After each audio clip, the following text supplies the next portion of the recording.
Литература. Люблю этот предмет.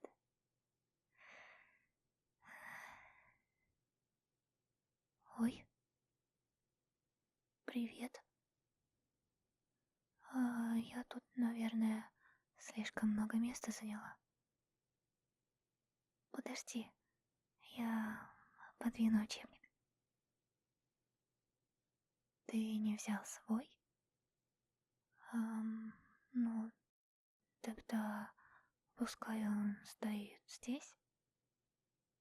Только читать будет не очень удобно. Но это мелочи. Я, если честно, почти все произведение наизусть помню.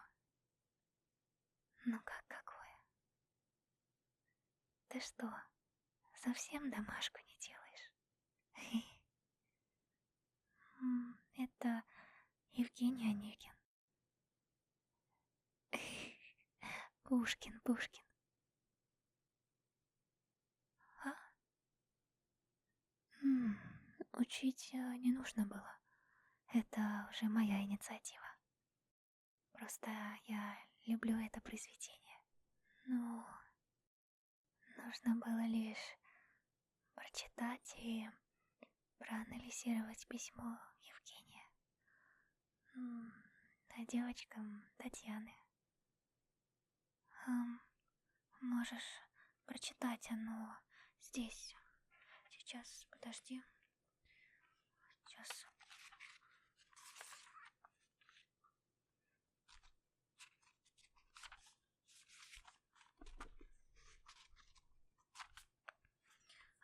Вот оно. Да, здесь на самом деле немного. Всего пара-тройка страниц. Что? Хочешь, чтобы я прочитала? Неловко как-то. Ну, да. Знаю, что некоторые люди на слух лучше воспринимают, но... Ладно, слушай. Чтобы понять смысл письма, нужно сначала узнать, чего там вообще происходило. Ты, знаешь, для чего они писали друг другу письма? Это были признания в любви, очень чувственные. Хорошо, я расскажу тебе немного. Если очень и очень кратко, то юная, нежная и чистая девушка влюбилась в молодого дворянина, Татьяна и Евгений. Она была очарована им сразу, хотя он и циничный повеса, да и не хотел ее замечать. Милая Татьяна совершила очень смелый поступок.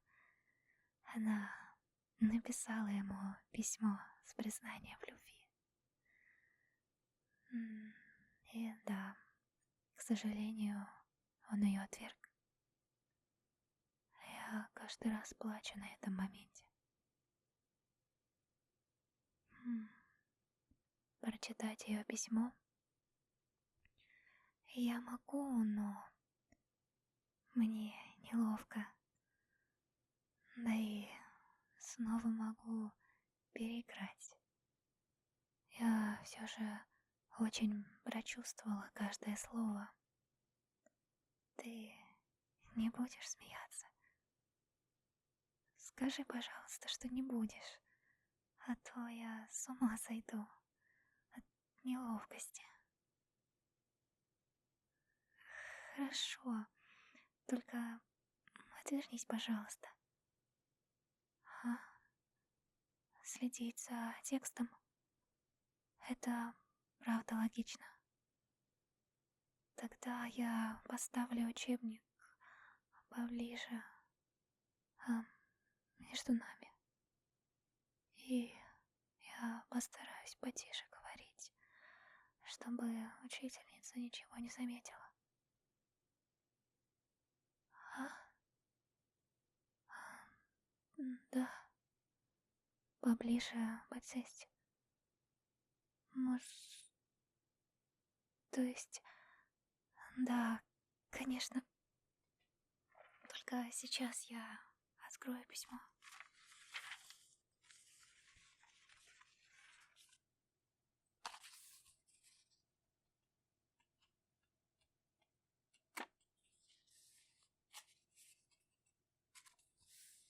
Ага, вот оно.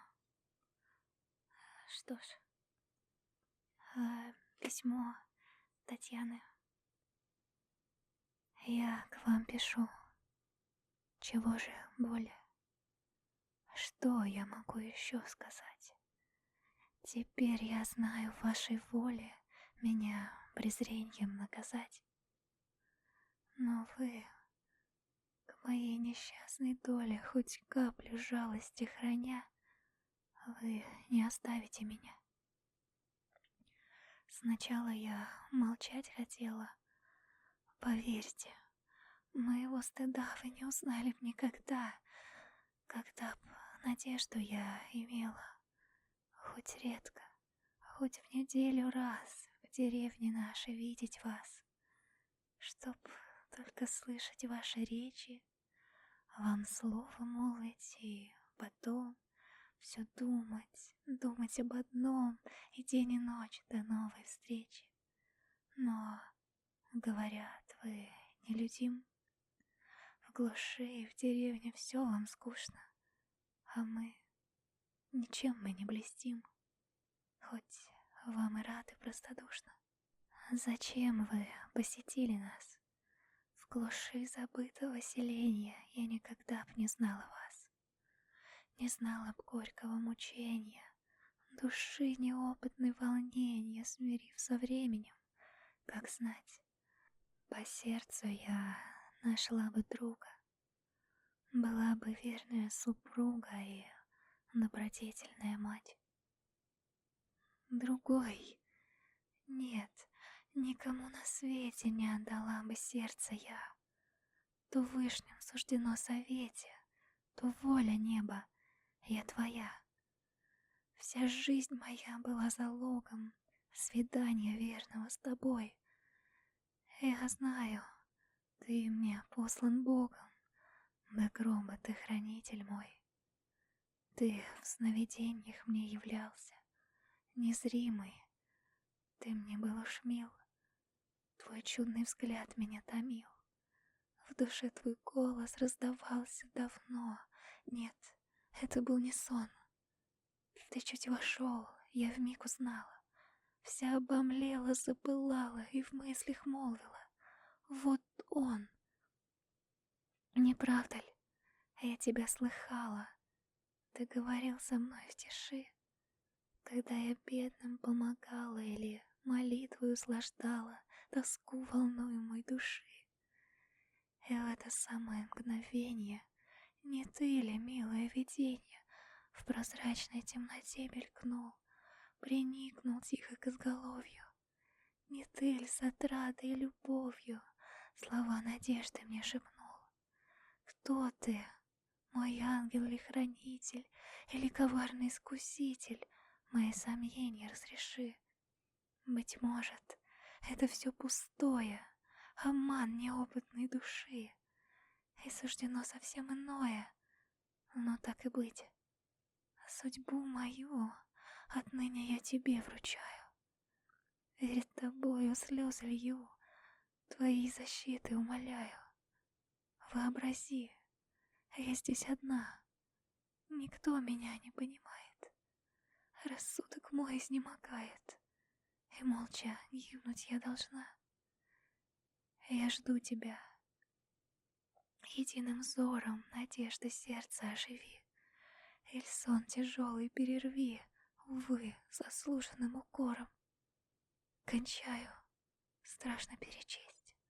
стыдом и страхом замираю.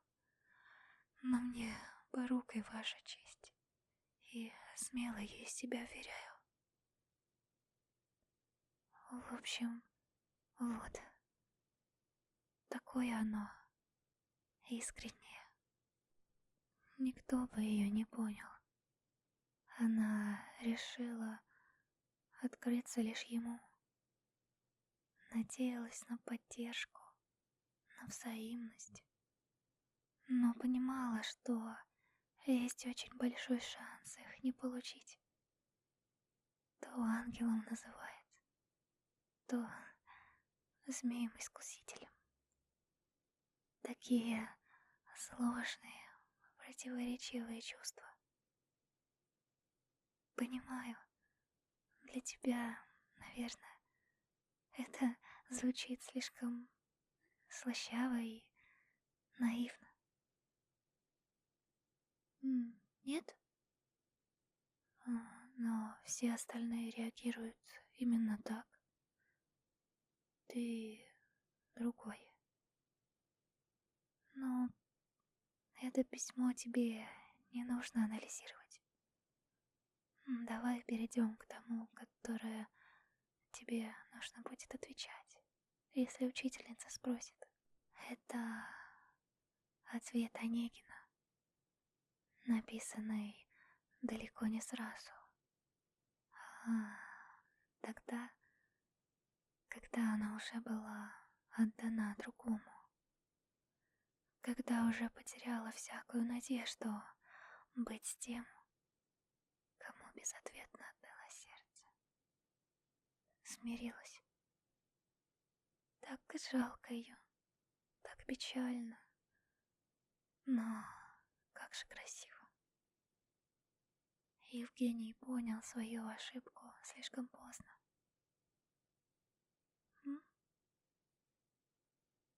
Да, ты прав. Такое и впрямь в жизни бывает. В общем, да, я понимаю, о чем ты. Может, даже слишком хорошо. Да, ничего, это я так. Все, давай лучше почитаем письмо Онегина к Татьяне.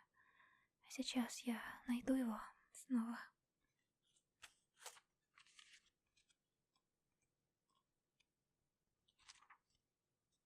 Где-то здесь оно было. Ага, вот она. Так. Предвижу все.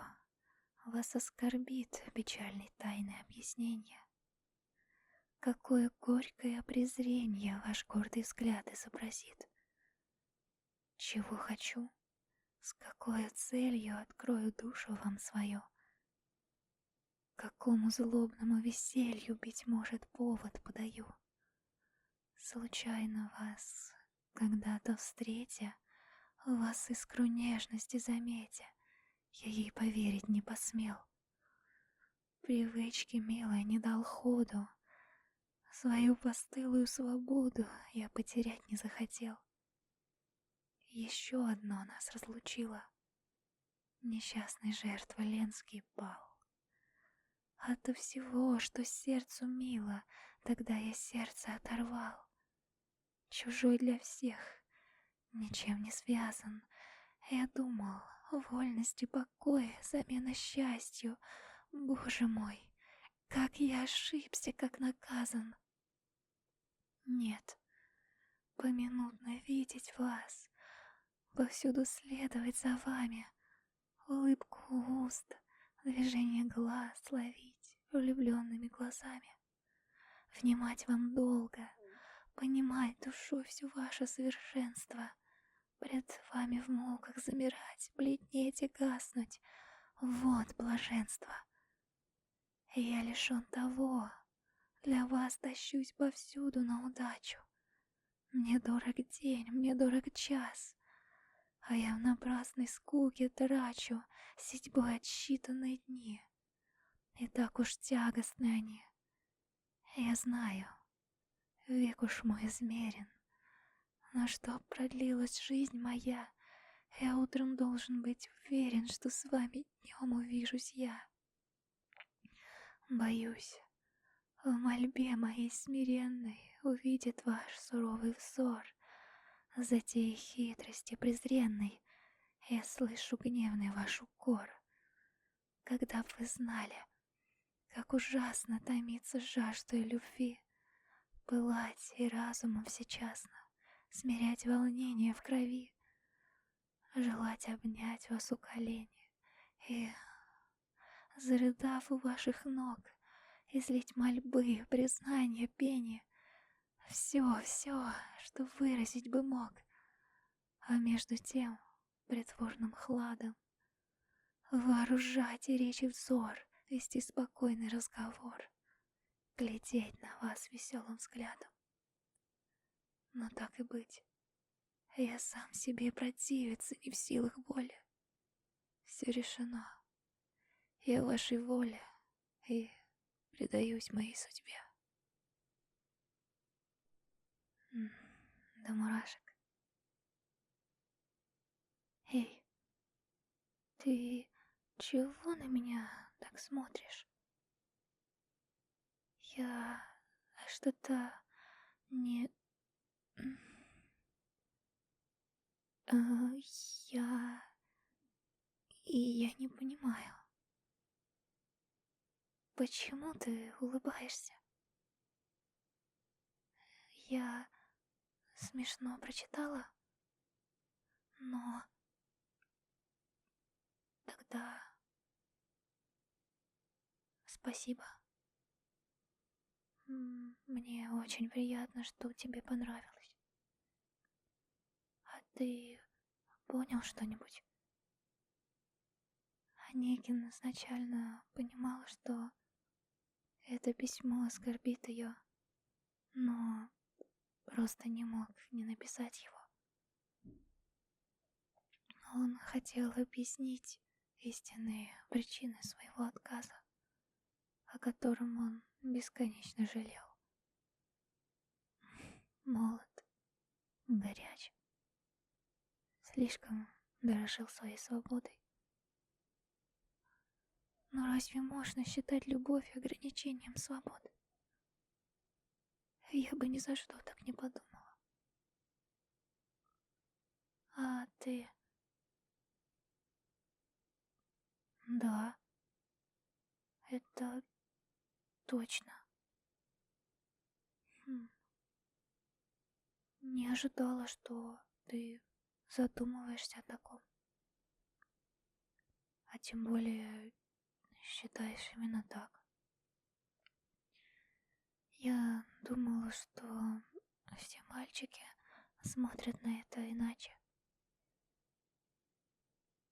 Подожди-ка. Я, кажется, догадалась. Ты все это уже читал. Вот же... М? Это правда? Ну, если тебе нравится, возможно, я почитаю тебе когда-нибудь еще. На нас снова все странно смотрят. Мне бы твою уверенность. А, а ты не очень близко. А, да, хорошо. Чтобы удобно было читать по одному учебнику. Ты прав. Эй, твоя очередь отвечать. Учительница уже начала злиться. Просто повтори то, чего я тебе сказала. если сам не знаешь, чего озвучить. Удачи!